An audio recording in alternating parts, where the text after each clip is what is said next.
मेरे पापा ने मेरे साथ जो किया वो मैं कभी सोच भी नहीं सकती थी।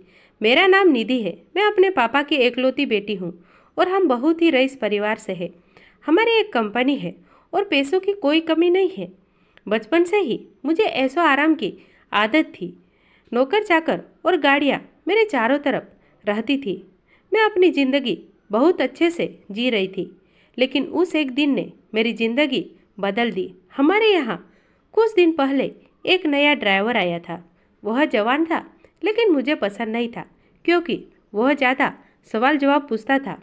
कहाँ जा रही हो, क्यों जा रही हो, इतना तो मेरे पापा भी मुझसे नहीं पूछते थे। एक दिन जब उस ड्राइवर ने हद कर दी तो मैंने उसे एक तमाचा मार दिया और उसे नौकरी से निकाल दिया। मैंने पापा को यह बताना जरूरी नहीं समझा, क्योंकि हमारे यहाँ ड्राइवरों की कमी नहीं थी, लेकिन मुझे नहीं पता था कि मेरे साथ यह होने वाला है।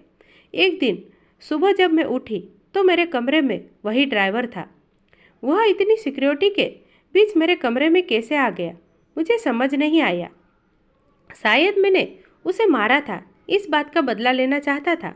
मैंने कहा, तुम यहाँ क्या कर रहे हो? उसने कहा, मैं तुम्हारा पति हूँ।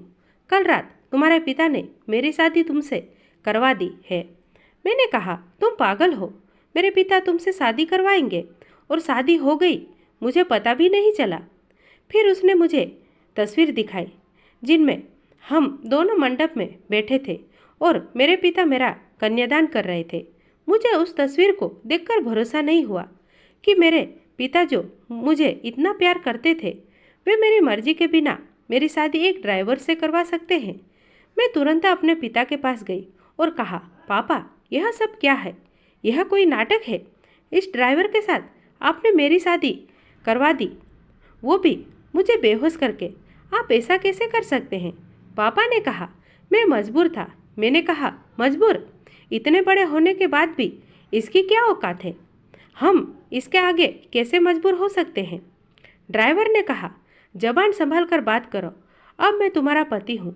मैंने कहा, अब मैं इस शादी को नहीं मानती, यह मेरी मर्जी के खिलाफ है। वह बोला, मर्जी तुम्हारे बाप की थी, जो इस तस्वीर में साफ दिखाई दे रहा है। अब मेरे साथ चलो। मैंने कहा, कहाँ चलो? यह मेरा घर है।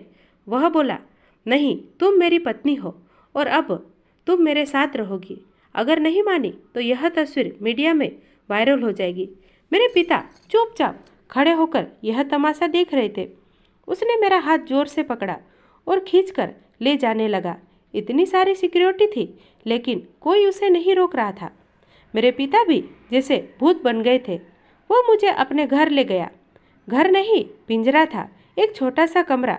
बाथरूम के लिए भी कमरे के बाहर जाना पड़ता था।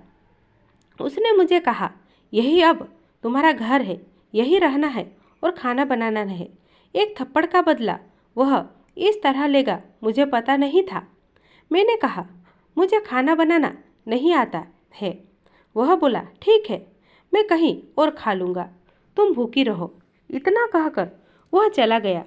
मैंने सोचा कि भाग जाऊं, लेकिन फिर सोचा कि कहाँ जाऊंगी, अपने घर नहीं जा सकती। मैं वहीं बैठी रोती रही। धीरे धीरे शाम हो गई और मुझे भूख लगने लगी। मैंने अपनी ज़िंदगी में ऐसी भूख कभी महसूस नहीं की थी। पास के कमरे से एक औरत ने मुझे रोते देखा और कहा, क्या हुआ? मैंने कहा, भूख लगी है। उसने अपने कमरे से एक रोटी और थोड़ी दाल मुझे दी। उस खाने को मैंने खाया और भगवान का धन्यवाद किया। रात को वह वापस आया और आते ही कमरे का दरवाज़ा बंद कर लिया। मुझे डर था कि वह कहीं मेरे साथ जबरदस्ती ना करे, लेकिन वह चुपचाप एक कोने में सो गया। इतने बड़े महल से एक कमरे में, वह भी एक अनजान के साथ। मैंने सोचा कि अब मैं यह सब बर्दाश्त नहीं करूँगी। सुबह उसके उठने से पहले मैं कमरे से भाग निकली। फिर अपने एक दोस्त के यहाँ गई, लेकिन उसने दरवाजे से अंदर नहीं आने दिया और कहा कि तुम्हारे पापा का फ़ोन आया था कि अगर किसी ने तुम्हारी मदद की तो अंजाम अच्छा नहीं होगा। उसने मेरे मुंह पर दरवाज़ा बंद कर लिया। मैंने सोचा था कि वापस उस कमरे में नहीं जाऊंगी, लेकिन कुछ ही घंटों में समझ गई कि मेरे लिए अभी उससे ज़्यादा सुरक्षित कोई जगह नहीं है। इसलिए मैं वापस लौट आई। उसने कहा, क्यों आ गई? तुम्हें मुझसे कोई बचा नहीं सकता। मैंने अपने आप को इतना मजबूर पहले कभी महसूस नहीं किया। मैं उसी तरह से वहाँ वापस अपना जीवन काट रही थी। मुझे वहाँ रहते अब 10 दिन हो गए थे। खाना मैं बना नहीं पाती थी, कोशिश करके जैसा तैसा बना लेती थी। फिर एक दिन में चक्कर खाकर गिर गई।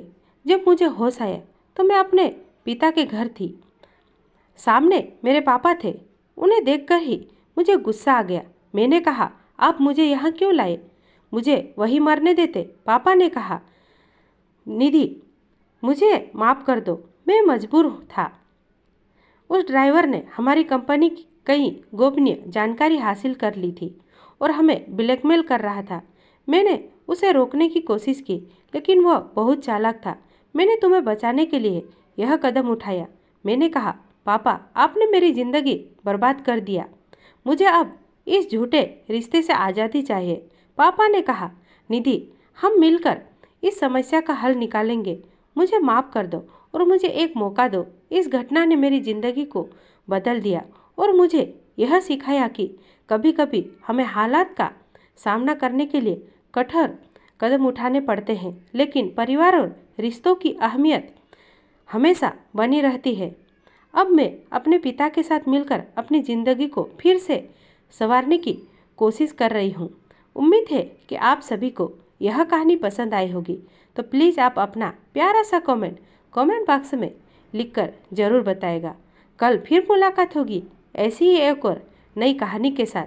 तब तक आप अपना ध्यान रखिए, स्वस्थ रहिए, मस्त रहिए, खुश रहिए। धन्यवाद आप सभी का।